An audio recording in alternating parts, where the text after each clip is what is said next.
Tom Hanks now says that if Philadelphia were made today, he wouldn't do it because the character was gay and he's not.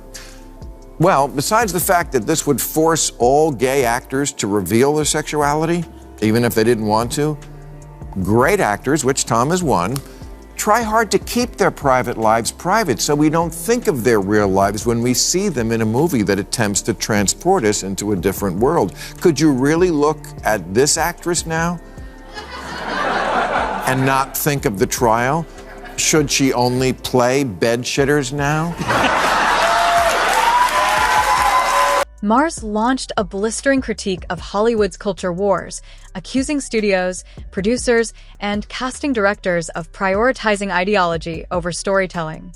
He argued that an obsession with so-called woke standards is hollowing out films, replacing creativity with political signaling, and turning casting into a moral test rather than an artistic choice. His message was clear and unapologetic. When ideology drives decisions, movies suffer. Audiences lose interest, and the industry damages itself from within. Casting directors have to stop listening to the casting police and go back to doing their job, which is picking the best actor for the role. Now, I mention this because a lot of people lately are either apologizing for or calling on others to apologize for playing roles they call appropriation. James Franco was just chosen to play Fidel Castro, and John Leguizamo posted, "No more appropriation. Boycott. This is f***ed up. I don't got a problem with Franco, but he ain't Latino." Okay, but John Leguizamo is Colombian American. He ain't a Venetian, but he played one.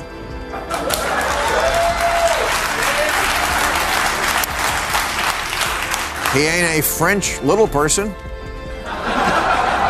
or an Italian plumber, but he played them too because he's...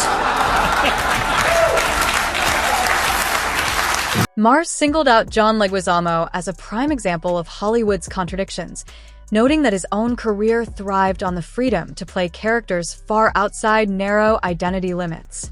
Maher pointed out the irony of condemning flexible casting today while benefiting from it for decades, arguing that if strict ethnic rules had existed earlier, many successful careers, including Leguizamo's, might never have happened. The criticism focused on selective outrage and how moral posturing often ignores inconvenient facts. Sounds like an unforgivable sin until you remember that's what acting is. That's why acting jobs are called roles. Sean Penn won an Oscar for playing gay civil rights martyr Harvey Milk. At the time, it was considered a courageous act of solidarity for a straight male movie star to play a homosexual. Now it's the opposite. Eddie Redmayne played a transgender woman in The Danish Girl, but now calls that a mistake because many people don't have a chair at the table. Well, actually, in movies now they do. And what does it have to do with you playing trans? Does it then work the other way? Can trans actors only play trans characters? Because that's not going to be a good deal. At the heart of Maher's argument was a defense of acting itself as a craft built on imagination and transformation. He explained that storytelling loses depth when casting is restricted by rigid identity rules, leading to predictable performances and lifeless films. According to Maher, great cinema depends on risk, surprise, and the ability of actors to inhabit unfamiliar experiences, something ideology-driven casting actively undermines. Acting always about making us feel our common humanity beyond separate identities? A black George Washington in Hamilton, of course. But Ryan Gosling as Frederick Douglass? Yes, that would be problematic. Maher highlighted what he sees as a blatant double standard in Hollywood, where some identity-crossing performances are praised while others are instantly condemned. He argued that allowing one group creative freedom while denying it to another isn't equality, but selective enforcement. This imbalance, he said, turns casting into ideological policing and erodes the fundamental principle that acting is about convincingly portraying someone else's life. Why don't we just go by merit and let the best actor win?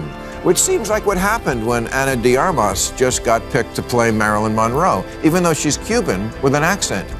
Hey, maybe she should play Fidel Castro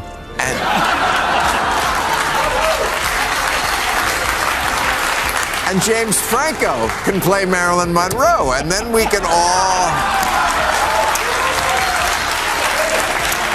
Then we can all stay in our lanes. Is that what diversity and inclusion look like now? Everybody staying in their lane? Using exaggerated humor, Maher mocked the extreme logic of identity-based casting by flipping roles in absurd ways to show how unreasonable the rules have become. Beneath the jokes was a serious warning.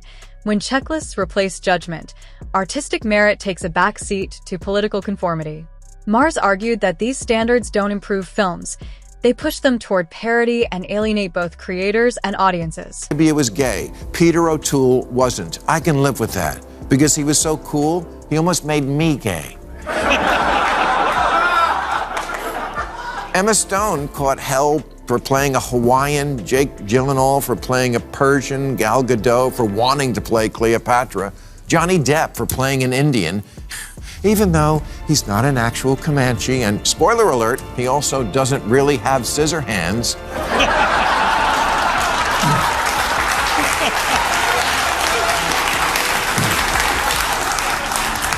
And he's not actually a drunken pirate. Okay, bad example. Maher reinforced a simple but often ignored truth. Actors are hired to portray people they are not. Whether it's background, beliefs, or personality, the entire job is about transformation.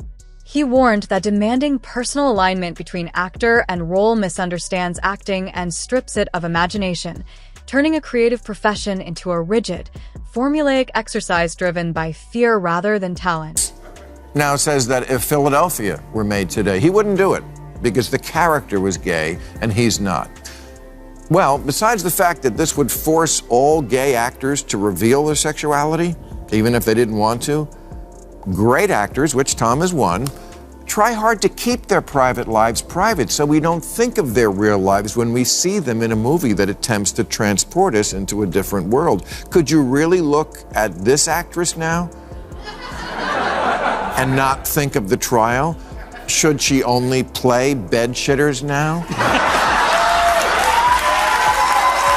Maher also criticized the culture of oversharing, arguing that when actors constantly broadcast their personal identities and politics, it becomes harder for audiences to separate performer from character. This, he said, damages immersion and creates unnecessary limits on future roles.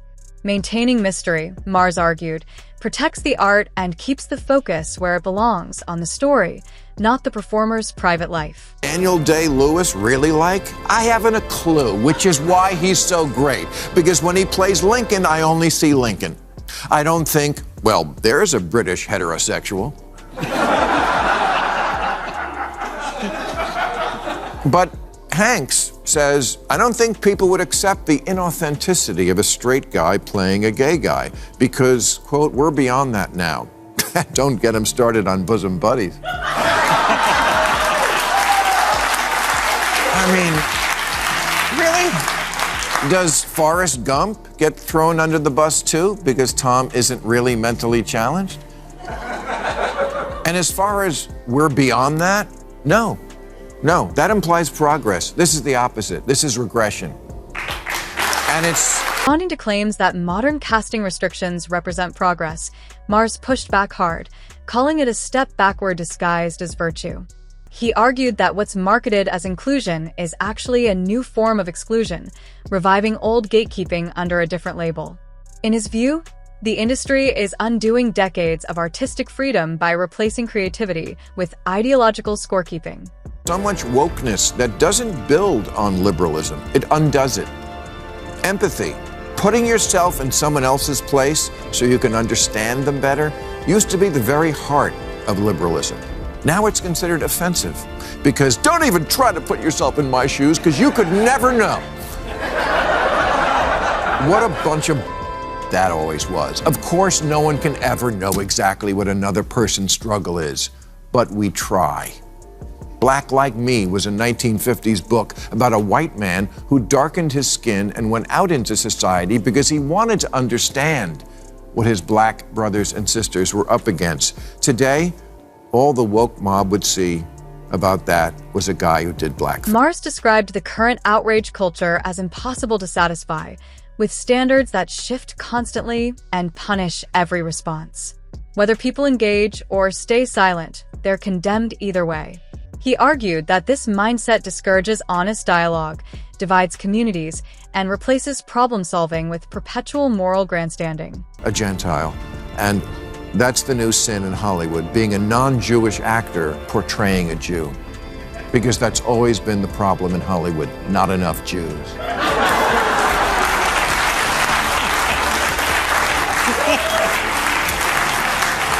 The woke even have a word for this troubling new phenomenon, Jew face. Do you see what I mean about them having their head up there? Really? The word you're using to fight anti-Semitism is Jew face? In closing, Maher framed his critique as a warning rather than a rant, urging Hollywood to return to common sense. He summarized how identity-first casting stifles creativity, rewards hypocrisy, and erodes the transformative nature of acting. His conclusion was direct. Storytelling should come before ideology, talent before checklists, and imagination before politics. Otherwise, the industry risks losing both its creative soul and its audience.